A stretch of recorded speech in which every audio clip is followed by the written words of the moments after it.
Welcome to bird media. నేను మీ పవన్ కృష్ణమూర్తి. 2024 సార్వత్రిక ఎన్నికలకి ముందు వైఎస్ఆర్సీపీ ఎమ్మెల్సీలు చాలామంది రాజీనామాలు చేశారు, రాజీనామాలు సమర్పించారు. ఇంకా మాట్లాడితే సస్పెన్షన్ వేటు కూడా వేసేసింది వైఎస్ఆర్సీపీ. వాళ్ళు రాజీనామాలు ఇంకా ఇవ్వకపోయినా పార్టీ ఫిరాయింపు అనేది వాళ్ళ మీదకి రాకపోయినప్పటికీ కూడా బట్ ఇప్పుడు చూస్తే వైఎస్ఆర్సీపీకి బలం తగ్గిపోతూ వస్తుంది. ఈ శాసన మండలిలో వాళ్ళ ఆటలేవి సాగట్లేదు. శాసనసభలో 11కు మిగిల్చారు. సో ఇప్పుడు సరికొత్త డబల్ గేమ్కి తెర తీసింది. ఏం చేసింది ఏంటనేది చూస్తే ప్రస్తుతం రాజీనామా చేసినటువంటి ఎమ్మెల్సీలకి మళ్ళీ నోటీసులు జారీ చేయాలి అని చైర్మన్ కొయ్యే మోషన్ రాజు గారు నిర్ణయం తీసుకోవడం జరిగింది. వాళ్ళ మనసులు ఎలాగైనా మార్చి మళ్ళీ పార్టీలోకి తెచ్చుకోవాలి అని. సరే, దువ్వాడని జరిగినటువంటి కార్యక్రమం ఏదైతే ఉందో సస్పెన్షన్ విధించారు, పార్టీ నుంచి బహిష్కరించేశారు.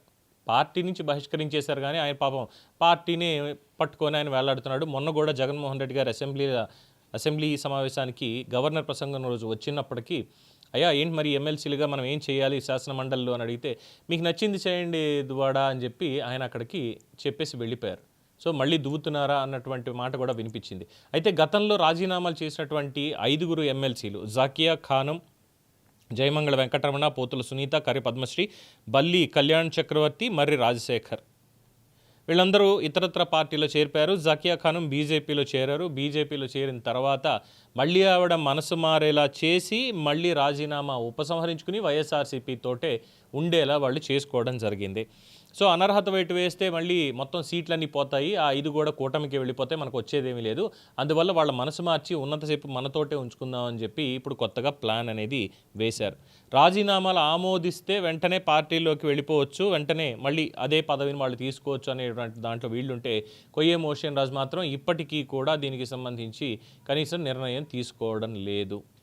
అట్ ద సేమ్ టైం గతంలో కూడా రాజీనామాలు చేసినటువంటి వాళ్ళకి, అలాగే అనర్హత వేటు వేసినటువంటి వాళ్ళు కోర్టుకు వెళ్ళి మరి ఆర్డర్స్ తెచ్చుకొచ్చారు. అలాగే రాజీనామాలు యాక్సెప్ట్ చేయించుకోవడానికి వీళ్ళు కూడా కోర్టుకు వెళ్లాల్సి వచ్చింది. వెంటనే నిర్ణయం తీసుకోండి అని చెప్పి కొయ్యే మోషన్ రాజు గారికి శాసనసభ వ్యవహారాల సెక్రటరీకి కోర్టు నోటీసులు కూడా పంపించింది.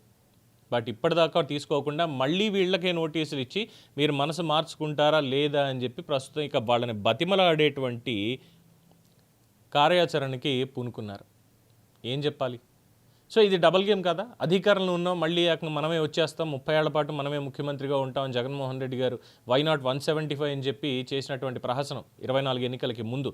అప్పుడు రాజీనామాలు చేసి తెలుగుదేశం పార్టీలోనూ లేదంటే బీజేపీలోనూ లేదంటే జనసేనలోనూ చేరిపోయినటువంటి వాళ్ళని అనర్హులుగా ప్రకటించేయండి, వాళ్ళు రాజీనామాలు యాక్సెప్ట్ చేయొద్దు, అలాగే ఉంచండి అని చెప్పి చేసినటువంటి పని ఇప్పుడు అసలు ఏ పవర్ కూడా లేకుండా మిగిలిపోయినటువంటి నేపథ్యంలో కొయ్యే మోషన్ రాజు గారిని, బొత్స సత్యనారాయణ గారిని వీళ్ళే పార్టీకి పెద్ద దిక్కులుగా భావిస్తూ శాసన మండలిలో వాళ్లే ఉన్నారు, మనమే అక్కడ అధికారంలో ఉన్నాం అనేటువంటి ఒక ఫీలర్లో ఉంటూ ఇప్పుడు కూడా నిర్ణయాధికారం మనది, ఎలాగైనా సరే 5 మన దాంట్లోకి మళ్ళీ లాగండి అనేటువంటి ఒక కార్యాచరణకి వైఎస్ఆర్సీపీ దిగింది. దానికి తగ్గట్టుగానే కొయ్యే మోషన్ రాజు గారు రాజీనామాలు ఉపసంహరించుకునేలాగా వాళ్ళకి నోటీసులు అయితే మళ్ళీ పంపించడం జరిగింది. మరి వాళ్ళు ఉపసంహరించుకుంటారా లేదంటే ఈయన అనర్హత వేటు వేస్తారా అనేది ఇక ముందు తేలాలి.